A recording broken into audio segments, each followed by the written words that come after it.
오늘 이 아침에 우리에게 주시는 하나님 말씀 스가랴 14장입니다. 여호와의 날이 이르리라. 그날에 내 재물이 약탈되어 내 가운데에서 나누이리라. 내가 이방 나라들을 모아 예루살렘과 싸우게 하리니 성읍이 함락되며 가옥이 약탈되며 부녀가 욕을 당하며 성읍 백성이 절반이나 사로잡혀 가려니와 남은 백성은 성읍에서 끊어지지 아니하리라. 그때 여호와께서 나가사 그 이방 나라들을 치시되 이 왕의 전쟁 날에 싸운 것 같이 하시리라. 그날에 그의 발이 예루살렘 앞 곧 동쪽 감람산에 서실 것이요 감람산은 그 한 가운데가 동서로 갈라져 매우 큰 골짜기가 되어서 산 절반은 북쪽으로 절반은 남으로 옮기고 그 산 골짜기는 아셀까지 이를지라. 너희가 그 산 골짜기로 도망하되 유다 왕 우시야 때에 지진을 피하여 도망하던 것 같이 하리라. 나의 하나님 여호와께서 임하실 것이요 모든 거룩한 자들이 주와 함께 하리라.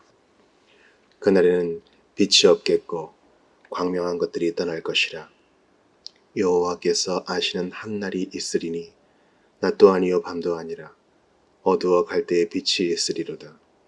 그날에 생수가 예루살렘에서 솟아나서 절반은 동해로 절반은 서해로 흐를 것이라. 여름에도 겨울에도 그러하리라.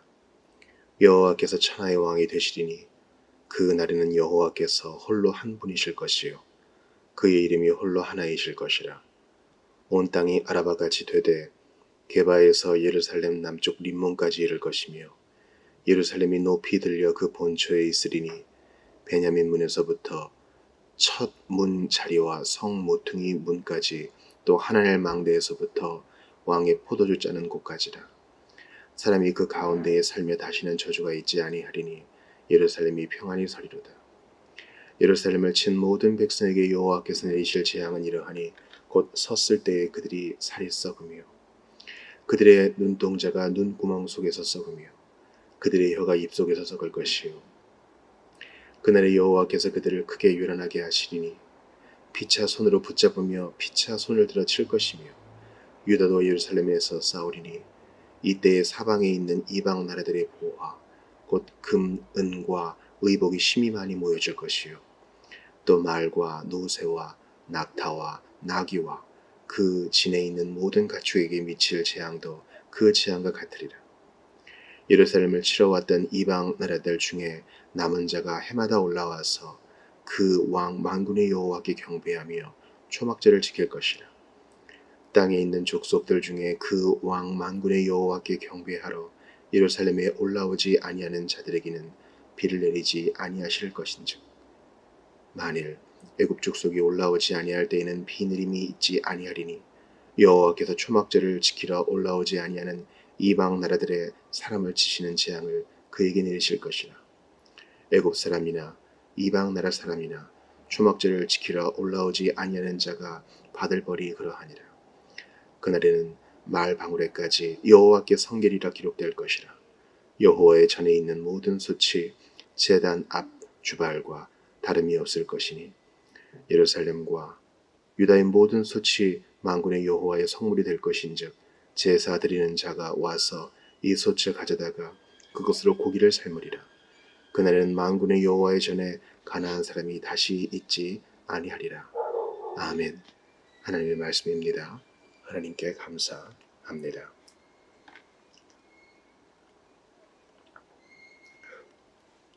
오늘 스가랴 14장을 다루며 스가랴 강해를 마칩니다. 새벽마다 한 장씩 보는 이러한 연속 강해를 통해서 우리 모두가 은혜를 누리고 있으면 물론이러니와 설계자 자신도 매우 큰 유익을 얻고 있다고 말씀을 드리겠습니다. 물론 우리가 모든 성경을 다 하나님 말씀으로 받는 위치에서 성경의 어느 한 장의 강해가 성경 전체의 강해와 그 맥을 같이 한다고 할 수 있겠습니다. 왜냐하면 한 저자가 쓰셨고 그러므로 통일성이 있기 때문입니다. 그 주제가 같은 것이죠. 예수 그리스도를 통한 하나님의 사랑, 거기에 다름 아닌 것이죠. 오늘도 그러한 소망이 넘치고 있지 않습니까? 이 소망이 바로 그리스도 안에서 이루어진 것을 우리가 알고 있습니다. 그러므로 우리가 앞으로 이런 연속 강의를 계속해 나갈 것인데 나중에 또 스가랴를 볼 기회가 있기를 원합니다. 왜냐하면 저 자신도 매우 놀랐고 이 스가랴를 통해서 이 복음이 빛나고 있음을 저 자신이 깨달았으며 앞으로 더 캘 보화들이 많음을 보기 때문입니다. 우리가 이렇게 넘어가는 이유는 우리가 기도하러 모였기 때문이고 또 앞으로 또 다를 기회가 있기 때문입니다. 그래서 원하시는 분들은 또 주석을 통해서 또 이어질 또 강의를 통해서 또 추천받는 책들을 통해서 계속 스가랴를 연구해 보시기를 제가 권해드리겠습니다. 오늘 본문 스가랴 14장은 예루살렘과 이방 나라들에 대한 예언을 다루고 있습니다. 그런데 이 예언이 13장과 혹은 또 12장과 이어지는 연속적인 시간 순서대로 이어지는 예언이 아님을 여러분 아셔야 돼요. 히브리인의 예언은 종종 순환합니다. 그러니까 시간 순서를 꼭 지키지 않아요. 연대순을 따른다고 보면 안 됩니다. 오히려 신탁의 이 부분은 이전에 서술된 것을 또 다른 관점에서 화제로 삼아서 여호와의 날에 이루어질 예루살렘의 개혁을 강조합니다. 그러니까 이 다음엔 이것이고 이것 다음엔 저것이고 결국은 이렇게 될 거야. 우리 현대인의 사고에는 그게 좀 편하잖아요. 그러나 이 스가랴서가 기록된 그 당시 그리고 불과 얼마 전까지만 해도 우리는 한 가지의 개념을 이렇게도 보고 저렇게도 보면서 다각적으로 보는 그러한 서술 방식을 취하곤 했습니다. 그래서 우리가 독립적으로 이 장만 봐도 은혜를 받을 수 있고 깨달음을 얻을 수 있어요. 1, 2절에서 이 사건들이 파괴적이기는 하겠지만 하나님은 선한 궁극적 목적을 위해 그 사건들을 주도하고 계심을 볼 수 있습니다. 이 파괴적인 언어에 함몰되지 마시고 큰 그림을 놓치지 마세요. 여호와의 날이 이르리라. 그날에 네 재물이 약탈되어 네 가운데서 나누이리라.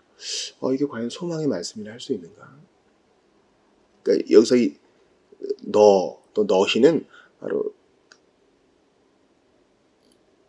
하나님의 택한 백성을 괴롭히고 교회를 어지럽히는 악한 세력을 말하는 거예요. 내가 이방 나라들을 모아 예루살렘과 싸우게 하리니 성읍이 함락되며 가옥이 약탈되며 부녀가 욕을 당하며 성읍 백성이 절반이나 사로잡아 가려니와 남은 백성은 성읍에서 끊어지지 아니하리라. 하나님께서 이러한 일들 속에서 그 사건을 주도하시며 당신의 궁극적 목적을 이루고 계십니다. 남은 백성이 있대요. 이 전쟁의 틈바구니 속에서. 그때 여호와께서 나가사 3절부터 5절은 황폐해야 될 성읍의 미래를 기술한 선지자가 7가지 독특한 약속을 포함해서 예루살렘이 장래에 구원받을 것을 예언합니다. 그러니까 3절에서 5절도 마찬가지입니다. 일견 보여지는 그 이미지는 상당히 좀 거칠지만은 주님은 장래의 구원을 말씀하시죠. 그 이방 나라들을 치시되 아멘. 하나님이 용서하세요. 이왕의 전쟁 날에 싸운 것 같이 하시리라. 그날에 그의 발이 예루살렘 앞 곧 동쪽 감람산에 서실 것이요 감람산은 그 가운데가 동서로 갈라져 매우 큰 골짜기가 되어서 산 절반은 북으로 절반은 남으로 옮기고 그 산 골짜기는 아셀까지 이르지라. 너희가 그 산 골짜기로 도망하되 유다 왕 우시야 때의 지진을 피하여 도망한 같이 하리라. 나의 하나님 여호와께서 임하실 것이요 모든 거룩한 자들이 주와 함께 하리라. 산이 갈라져요. 그러면 그 아셀까지 갈라진 사이에 생긴 골짜기가 이렇게 확장되는 것이죠. 거기로 이제 피할 자들은 피하고 주님이 거기로 임하셔서 친히 싸워 이기신다는 것을 시각적으로 보여줍니다.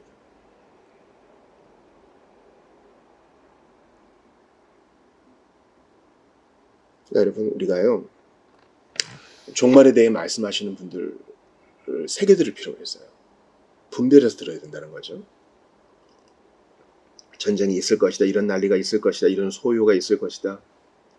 그래서 어떤 현상에 매우 집중하는 분들이 계신데 우리는 양면을 다 봐야 돼요. 지금 산이 갈라지고 골짜기가 길이 되어서 거기로 나온 백성들은 도피하고 주님이 밀고 내려오신다. 이런 우리가 개념을 보잖아요. 두 면이 있죠. 전쟁의 참상이 있고 이것은 심판의 면면이죠. 또한 승리의 영광이 있잖아요. 그러니까 우리 두 개를 균형적으로 봐야 됩니다. 하나님의 공의와 사랑을 볼 때도 마찬가지입니다. 주께서 우리를 사랑하시어 그의 피로 우리를 구속하셨습니다. 동시에 당신의 율법의 순종과 당신의 희생의 피로 말미암아 마귀의 세력을 묶으셨어요. 두 가지를 같이 봐야 됩니다.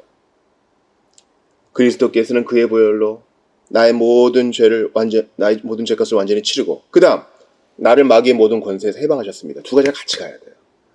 그러니까 우리가 이 본문을 볼 때 예언은 참 어렵습니다. 이렇게 볼 것이 아니라 이러한 어두운 본문의 이면에서 빛나고 있는 소망의 빛을 발견할 필요가 있습니다. 참 이 신약의 어휘가 쓰이고 있지 않아요? 보세요. 5절이에요. 나의 하나님 여호와께서 임하실 것이요. 구약에서 주님을 나의 하나님이라고 얘기해요. 그리고 모든 거룩한 자들이 주와 함께 하리라. 이거 임마누엘이잖아요. 이 모든 거룩한 자들은 주께서 남겨놓은 백성들을 말하죠. 택하신 백성들이 임마누엘 누리리라. 스가랴는 당대를 품고 예수님의 초림도 품고 재림과 마지막도 품습니다. 그래서 이건 도대체 어디에 해당되는 것이냐 이렇게 우리가 나누고 분석할 것이 아니라 통째로 받아들이고 이것을 오늘의 우리의 소망으로 삼아야 돼요. 6절 이하도 봅시다. 그날에는 빛이 없겠고 광명한 것들이 떠날 것이라. 그렇죠? 하나님의 구원에 어두워 보이는 면이 있지만 이것은 오히려 밝음을 더욱 드러낸다. 왜냐면 그날에는 새하늘과 새 땅에는 새 예루살렘에는 해가 없잖아요. 어린 양이 그 빛이 되시니까. 여호와께서 아시는 한날이 있으리니 낮도 아니요 밤도 아니라 어두워갈 때에 빛이 있으리로다. 그렇죠? 주께서 유일한 빛이 되십니다. 성막과 성전 안에는 외부에서 들어오는 빛이 없고 오직 그 안에 등대만 있는 것처럼 말이죠. 그날에 생수가 예루살렘에서 솟아나서 절반은 동해로 절반은 사이로 흐를 것이라. 여름에도 겨울에도 그러하리라. 어제 우리가 죄와 더러움을 씻는 셈에서 봤죠? 계속 흘러나오는 것처럼 마찬가지로 생수가 예루살렘에서 솟아납니다. 한 셈이 있는데 그것이 바다로 계속 흘려보내도 끊어지지 않을 만큼 충분한 양입니다. 이러한 넉넉함이 주님의 날에 있을 것이요. 우리는 그날을 대망하며 삽니다. 사실 지금도 우리가 그것을 경험하고 있어요. 나를 믿는 자는 그 배에서 생수가 흘러나리라. 작은 셈이 우리 안에 있습니다. 그래서 여러분 우리 신자의 삶은요. 잘 들으세요. 신자의 삶은 소진되는 삶이 아니에요. 한 작가가 또 영화 감독이 또 예술에 종사하는 분들이 그런 얘기를 해요. 참 희한한 경험을 한다는 거예요. 원고를 쓰고 대본을 쓰고 음악을 창작하고 이걸 위해서 자료를 수집하고 많이 듣고 배우고 리서치의 과정이라고 그러거든요. 하잖아요. 그렇게 해서 막 써나가고 만들어가는 과정에 자기가 더 배운다는 거예요. 그래서 하나의 작품이 딱 완성되었을 때에는 이미 새로운 지식과 새로운 경험과 새로운 자료들이 축적돼 있어. 새로운 모티브들이 축적돼 있어. 그러니까 곡을 하나 쓰려다가 다른 파생되는 곡들이 나오는 것과 마찬가지예요. 그러니까 이 세상이 소진되는 창조 작업은요, 우리를 좀 힘들게 하죠. 그러나 주님 안에서는요, 우리가 나누는 삶이요, 계속 우리를 채워요. 이 역사를 아시겠죠? 여러분, 자비교회를 개척하고 지금 12년이 지났습니다. 저는 20살 때부터 기독교 사역을 시작했고요. 성인이 돼서부터 선교회 사역을 시작했으니까요.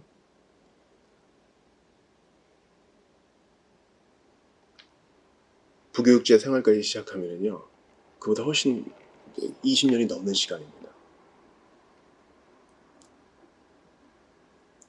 그런데요, 하나님 말씀 이거 다 뻔하지 그 말이 그 말이고 그러지 않더라고요. 나눴는데 또 새로워요. 또 나눌 게 있어요. 이게 바로 하나님의 사람의 특징, 바로 셈입니다. 예루살렘에서 생수가 솟아나서 절반은 동해로 절반은 사이로 흐릅니다. 사이가 회복되죠. 원래 사이 죽음 바다잖아요. 근데 생수가 계속 유입되니까 살아납니다. 생물이 살아요. 에스겔의 환상처럼 생수가 점점 차올라서 우리를 완전히 잠궈버릴 정도로. 그거 우리가 이 땅에서 이미 경험하고 온전한 나를 대망하며 살고 있는 것입니다. 여러분의 삶을 돌아보세요. 내가 소진되고 있다면 뭔가 문제가 있는 거예요. 하나님은 그렇게 역사하지 않거든요. 나누고 또 나눴는데 오히려 더 채워져요. 주님께서 시험하여 보라 그러시잖아요. 이상하다 동전 한 입 움켜잡으면 없어지고, 그죠? 오히려 나누고 풀면 풍성해져. 하늘에 가득하네. 그러니까 이 팔복의 역설의 진리를 경험하는 자가 진짜 성도예요. 참 성도의 특징을 제가 하나 알려드릴까요? 참 성도는 자기를 진짜로 돌아보기 때문에 아픔이 있어요. 아, 내가 이렇게 해서 될까? 내가 주님께 더 이렇게 해야 되지 않았을까? 그런 마음이에요. 내가 어떻게 주님을 기쁘시게 할꼬? 이런 마음이에요. 명목상의 신자, 회심하지 않은 자는 이런 돌아봄이 없어요. 솟아나는 생수가 우리를 계속 회개케 하고, 계속 헌신케 하고, 계속 자신을 내어드리게 하고, 더욱 주님을 알아가게 하고, 그런 거예요. 이게 살아있는 관계의 특징이에요. 30년, 40년, 50년 산 부부를 보세요. 아주 사이가 좋습니다. 근데요, 그렇게 오래 살았는데 할 얘기가 계속 멈춰. 둘이 그냥 깔깔깔깔깔대고, 아침에 보고 점심에도 보고 저녁에도 보고 밤에도 보는데 할 얘기가 계속 있어요. 희한하죠. 오히려 오랜만에 본 사람하고는 대화가 똑 떨어져. 접점이 없어요. 주 안에 있는 삶이 그런 거예요. 생명의 관계는 계속 생수가 흘러나는 것처럼 우리를 역동적이게 합니다.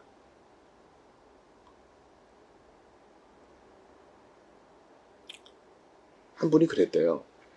한 신학 교수한테, 지역교회 목회자인데, 이제 뭘 해야 될지, 뭘 가르쳐야 될지 모르겠습니다. 이런 질문을 했다 그래요. 그러니까 이제 신학교 교수님이 하나님 말씀의 속성은 그런 게 아니다. 연구하면 더 알고 싶어지고, 더 나누고 싶어지고, 이런 게 있구나 더 눈을 넓혀주고, 그런 면면이 있는 것인데, 뭔가 좀 핀트가 잘못됐다 이렇게 얘기했다는 거예요. 맞아요. 맞아요. 우리 안에, 우리의 배 안에 흘러넘치는 생수가 있는지 돌아보세요. 이건 내가 생수를 만들어야지 해서 되는 거 아니고요. 주께서 주시는 거예요. 여름에도 겨울에도 흘러넘치는 그 생수. 할렐루야. 그 샘의 기쁨을 누리시길 바랍니다. 여호와께서 9절입니다. 천하의 왕이 되시리니 그날에는 여호와께서 홀로 한 분이실 것이요 그 이름이 홀로 하나이실 것이라. 아멘. 온 땅이 아라바 같이 되되 게바에서 예루살렘 남쪽 림몬까지 이를 것이며, 게바는 예루살렘 북쪽을 말하죠. 예루살렘이 높이 들려 그 본처에 있으리니 베냐민 문에서부터 그 문자리와 성모퉁이 문까지 다 하나님의 망대에서부터 왕의 포도주 짜는 곳까지라. 예루살렘이 높이 들린다는 것이에요. 하나님의 백성들이 주님과 함께 높은 곳에 거하며 주님과 함께 좋은 길을 누린다는 것입니다. 11절입니다. 사람이 그 가운데에 살며 다시는 저주가 있지 아니하리니 예루살렘이 평안히 서리로다. 이 요한계시록의 워딩이잖아요. 다시는 저주가 있지 아니하리니. 우리는 지금요, 타락한 사람으로 말미암아 에덴 동산에서 나오는 엉겅퀴와 가시떨기의 저주를 겪고 있어요. 일은 끝이 없어요. 출산은 고된 일이에요. 남녀 사이엔 갈등이 끊이지 않습니다. 이 땅에는 전쟁이 있고요. 오해와 오해가, 그리고 거짓과 거짓이 판치고 있어요. 그러나 그날에는 그것이 없어요. 상상도 안 돼요. 이 소망 없으면 우리는 못 살아요. 12절입니다. 예루살렘을 친 모든 백성에게 여호와께서 내릴 재앙은 이러하니, 즉 이제 주님이 대적을 소멸시키세요. 곧 섰을 때에 그들의 살이 썩으며 그들의 눈동자가 눈구멍 속으로 썩으며 그들의 혀가 입속에서 썩을 것이요 그날에 여호와께서 그들을 크게 요란하게 하시리라. 피차 손으로 붙잡으며 피차 손을 들어 칠 것이며 서로 이제 내분이 일어나는 거예요. 유다도 예루살렘에서 싸우시리니 이때 사방에 있는 이방 나라들이 보화 곧 금, 은과 의복이 심히 많이 모여질 것이요 또 맑은 옷과 낙타와 나귀와 그 진에 있는 모든 가축에게 미칠 재앙도 그 재앙과 같으리라. 이스라엘을 치러 왔던 이방 나라들 중에 남은 자가 해마다 올라와서 그 왕 만군의 여호와께 경배하며 15절까지의 말씀은 주님께서 그 대적들을 친히 심판하신다는 거예요. 여러분 제가 좀 어려운 말씀을 드릴게요. 현대인들 중에요. 지옥의 이 존재에 대해서 매우 회의적으로 생각하시는 분이 있어요. 여러분 그거 아주 인본주의적 개념입니다. 당신의 백성을 믿고 회개한 자들을 천국에 들이시는 분이 마귀와 그 뒤를 따라간 자를 심판하지 못하겠습니까? 여러분 이렇게 생각해 보세요. 흉악범들이 있어요. 정말 의도적인 흉악범이에요. 감옥에서 나와도 어차피 또 죄질 사람들입니다. 그런 사람들은 어떻게 하면 좋겠어요? 여러분 집에서 험한 말들 하시죠. 뭐 화학적 거세를 했으면 좋겠네. 또 감옥에서 영혼이 풀려나지 않았으면 좋겠네. 아주 무서운 말씀들을 하시잖아요. 근데 그런 자들을요. 교정국에서 가두지 않고 그냥 풀어줍시다. 다 어울려 살면 좋잖아요. 이렇게 결정했다고 해봅시다. 여러분들 반응은 어떻겠어요? 그런 세상에서 우리 애들을 어떻게 키우며 삽니까? 모두 가두세요. 사형제도도 다시 회복시키세요. 그런 얘기 안 하겠어요? 징역 5년, 10년이면 안 됩니다. 무슨 불교국가에서 하듯이 500년, 1000년 선고하세요. 그러지 않겠어요? 길거리에 유아 성 도착자들과 마약을 만들어 판매하는 자들과 총기를 함부로 휘두르는 자들 다닌다고 생각해 보세요. 우리의 자연인의 본성에도 죄를 범한 자는 격리시키고 가두어야 된다. 형벌을 받아야 된다는 개념이 있어요. 그런데 영적인 면에서 하나님이 이렇게 하신다 그럴 때 하나님께 대항할 자가 있겠습니까? 하나님은 정의로우시고 선하세요. 그분이 하시는 일은 그분께 맡기셔요. 여러분은 자신의 영혼만 걱정하시면 돼요. 나는 하나님과 바른 관계에 있는가? 그거 걱정하셔요. 그거 돌아보셔요. 신자 여러분, 내 안에서 계속 흘러넘치는 생수의 강이 있는가? 이거 돌아보시며 주님과 관계를 바로 맺으세요. 감추인 하나님의 일들에 대해 파고들지 마세요. 사실은 핑계대고 있는 거잖아요. 어떻게든 흠집을 내서 나를 정당화하고 싶은 건데 절대 여러분이 거할 튼튼한 반석은 없어요. 그런 식으로는 안 돼요. 오직 예수 믿고 하나님 말씀에 엎드려진 자만 든든한 반석 위에 섭니다. 16절부터 19절에는 초막절에 대한 얘기가 나옵니다. 의아하죠? 남은 이방인들이 올라와서 여호와께 경배하며 초막절을 지킨대요. 이 초막절은 장막절이죠.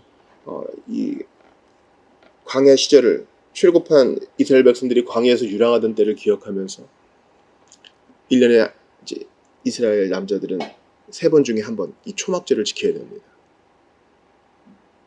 다 예루살렘에 와서 이 절기를 지켜야 되는데 이방인들도 믿는 이방인들도 남은 자들도 지킬 거래요. 17절 보세요. 땅에 있는 족속들 중에 그 왕 만군의 여호와께 경배하러 예루살렘에 올라오지 아니하는 자들에게는 비를 내리지 아니하실 것인지. 주님이 이걸 되게 귀히 여기세요. 왜 그러실까? 만일 애굽 족속이 올라오지 아니할 때는 비 내림이 있지 아니하리니 여호와께서 초막절을 지키러 올라오지 아니하는 이방 나라들의 사람을 치시는 재앙을 그에게 내리실 것이라. 애굽 사람들이나 이방 사람이나 초막절을 지키러 올라오지 아니하는 자가 받을 벌이 그러하리라. 초막절은 메시아 왕국에서 필수 절기라고 하는 것입니다.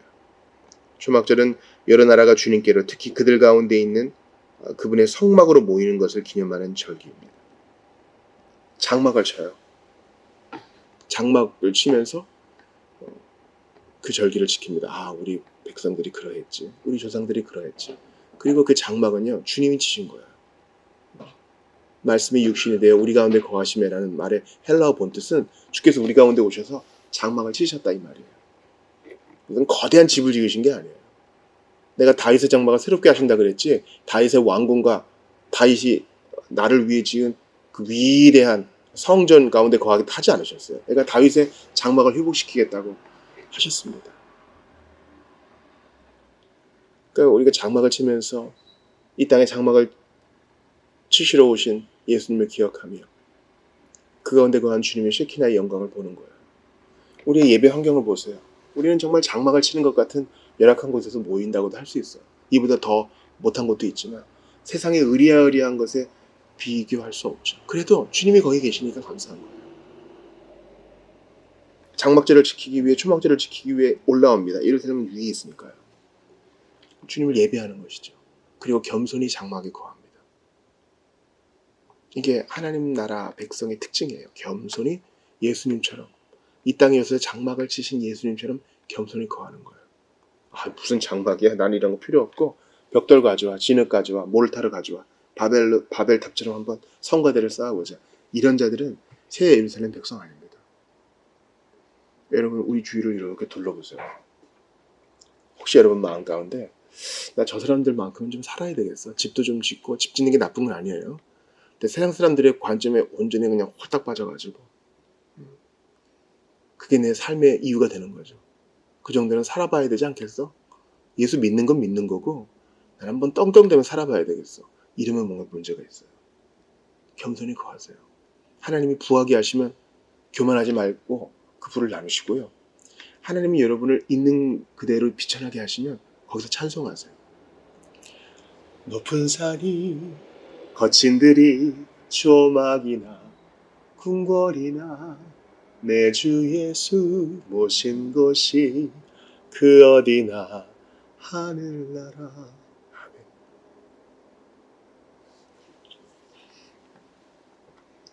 아멘. 20절과 21절은 주님께서 온전한 회복, 완전한 회복을 이루심을 보여줍니다. 그날에는 말 방울에까지 여호와께 성결이라 기록될 것이라. 여호와께 성결은 출애굽기 28장 36절에 나와 있는 거 아닙니까? 너는 또 순금으로 패를 만들어 도장을 새기는 법으로 그 위에 새기되 여호와께 성결이라 하고. 대제사장의 의복에 여호와께 성결이 딱 장착되는 거잖아요. 그런데 그 여호와께 성결이 어디에도 기록된다고요? 말방울. 아주 하찮아 보이는 것까지. 그러니까 모든 게 다 거룩해지는 거예요. 더 이상 저주가 없고 죄 지을 마음이 없고 하나님을 향한 사랑만 있는 그곳에 모든 것이 거룩해지고 주와 같이 됩니다. 우리가 새하늘과 새 땅을 볼 때 그냥 영적이기만 한 구름 위의 생활이 아니라 다분히 물질적이고 육체적인 삶일 수 있어요. 왜냐하면 부활체의 삶이니까. 사자와 어린 양이 함께 놀며 뛰노는 곳인데 저는 피조물의 회복도 있을 거라 봐요. 내 생물도 있잖아요. 생각만 해도 가슴 벅차요. 이 땅을 보면 성결하지 않은 게 너무 많죠. 하나님이 싫어하시는 가증한 것들이 너무 많죠. 그러나 그때에는 모든 것이 여호와께 거룩하게 구별된 것으로 주님을 찬양하게 될 것입니다. 여호와 전에 있는 모든 소치의 제단 앞 주발과 다름이 없을 것이니 예루살렘과 유다의 모든 소치 여호와께 성물이 될 것인지. 성속의 구별이 없어요. 하나님께 다 드려진 아름다운 회복이 있습니다. 제사 드리는 자가 와서 이 소치를 가져다가 그것으로 고기를 삶으리라. 그날에는 만군의 여호와의 전에 가나안 사람이 다시 있지 아니하리라. 가나안 사람은 이제 마땅히 징벌을 하고 멸절해야 되는 우상숭배와 가증한 자들이잖아요. 근데 그런 자들이 이제 없고 다 여호와께 거룩히 서서 찬양드리며 서로 교제하며 영원을 누린다는 것입니다. 상상도 안 되지만 우리가 이 기쁨으로 살아갑니다. 종교란 그런 거야. 그런 아편으로 사람들을 기만하는 거지. 한번 뭐. 근데 그거 다 말뿐이야. 이렇게 비꼬는 분들도 계실 거예요. 그런데요. 정말 그런가요? 논리적으로 생각해 보세요. 영원한 하나님이 계시다면 그분이 하시는 말씀은 진리이거나 혹은 아니거나 할 거예요. 근데 이 영원한 하나님의 말씀은 지금껏 역사적으로 성취되어 왔고 지금도 그러합니다. 하나님은 거짓말하시는 분이 아니세요. 약속대로 예수를 보내셨고 그분의 성육신과 생애와 죽음과 부활과 승천을 통해 우리는 약속의 확증을 받았습니다. 우리 안에 계신 성령도 이것을 확증하세요. 거기 가나안 사람이 다시 있지 아니하리라. 모든 것이 여호와께 성결되리라. 교회 안에서 그거 맛보잖아요. 하나님을 사랑하는 사람들, 하나님께 자신을 내어드리는 사람들, 죽음도 어찌할 수 없는 사람들이 일어나 이 말씀이 진실임을 드러내고 있어요. 나는 스가랴 14장을 지금도 그 맛을 보며 진실임을 깨닫습니다. 하나님께서 지금도 악을 물리치시고 성도들의 삶에 남아있는 악을 제거하시고 마귀를 패퇴하시고 오늘도 믿는 사람이 하나둘 일어남을 통해 주님은 당신의 나라를 확장하시고 마귀의 나라는 쪼그라들게 하십니다. 그리고 모든 것이 여호와께 성결, 말씀과 기도로 거룩하게 되세요. 그렇게 바꾸십니다. 옛날에는 내 몸을 불의의 병기로 드렸지만 주님이 여호와께 성결, 관을 씌워주셔서 이제 나의 사제백체를 다 주께 내어드려요. 옳은 일, 아름다운 일, 사람 살리는 일에 나의 재산과 내 몸을 내어드리게 하세요. 스가랴 14장은 지금도 부분적으로 성취되고 있으며 계속 이루어질 것입니다. 완성을 향해 나아가고 있어요. 이스라엘이 성전을 재건하지 못해 좌절하고 토라를 지키지 못해 심란해하며 극심한 가난과 가뭄으로 시리에 빠져 자신들의 처지를 절망스럽게 바라보고 있을 때 스가랴 1장부터 14장 이 말씀은 하나님이 다시 한번 자기 백성을 새롭게 하시고 예루살렘을 변화시키신다는 소망을 줍니다. 이 소망은 이스라엘 백성으로 하여금 그날이 올 때까지 하나님을 믿고 신뢰하도록 격려합니다. 그리고 그뿐만 아니라 그 당시에 사람들에게 그렇게 유효하게 적용되었을 뿐만 아니라 오늘 나에게도 적용됩니다. 즉 실패로 좌절하고 불순종으로 심란하며 역경으로 시리에 빠진 오늘날 나에게도 동일하게 적용되어 나를 일으킵니다. 야, 일어나. 나 있잖아. 내가 일하잖아. 너는 네 힘으로 모든 걸 다 한다고 생각하구나. 그러니까 낙심하는 거야. 나를 바라봐. 주님이 말씀하십니다. 그 완성을 향해 나아가. 나는 이미 그것을 다 예정해 놓고 있으니 나를 믿고 나를 바라보고 일어나라. 내가 너와 함께하리라. 모든 거룩한 자들이 주와 함께하리라. 예루살렘 내가 회복시킨다. 교회 내가 회복시킨다. 남은 자들 내가 다 불러 모은다. 그러니 너는 네 일을 하라. 내가 내 일에 실패하겠느냐. 끝까지 충성하라. 눈에 보이는 것으로 인해 낙담하지 말아라. 예수님 말씀하십니다. 세상에서는 너희가 환난을 당하라. 담대하라. 내가 세상을 이기었노라. 사망 권세에 이기신 예수께서 우리 편이 되셔 지금 임마누엘과 함께 하시니 두려워하지 말고 믿음으로 앞으로 나아가는 여러분 되시기를 바랍니다. 답답하죠. 눈물 납니다.